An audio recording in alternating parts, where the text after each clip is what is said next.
As you look towards next year, what are some of the big themes when it comes to the trends to do with threats, but also prevention that are going to emerge or continue to grow stronger?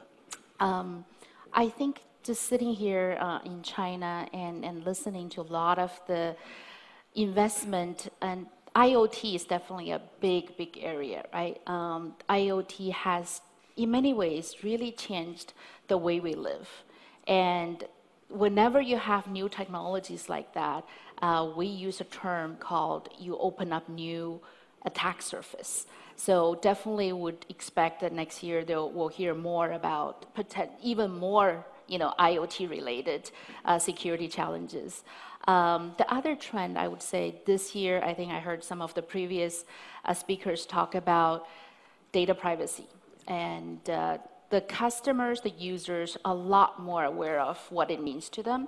And I think the GDPR regulation, and there's many different sort of compliance requirements coming from different regions and countries, hopefully, or I don't know whether I should be hoping for some enforcement news coming out and people are going to take more action. In many ways, for the security and compliance world, sometimes it has to be a bad thing happened, and then everybody take notice and something better would take place. Very interesting. Look, we've got about a minute left, so I want to open the floor up for a question if someone has one. Thank you. Hi there. You've talked a lot about the attacks on data and personal data, but what about on a broader scale? So an attack on energy or power utilities, what are the real risks of that?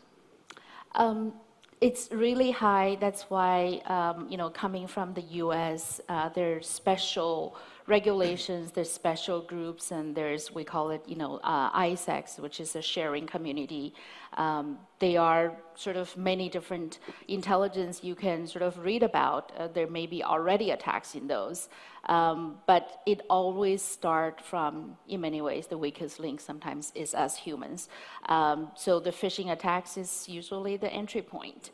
I think for all of us who are in that industry, whether we're protecting or we're the customer of, those, is always making that demand and making sure the awareness and mindset is right. It's important.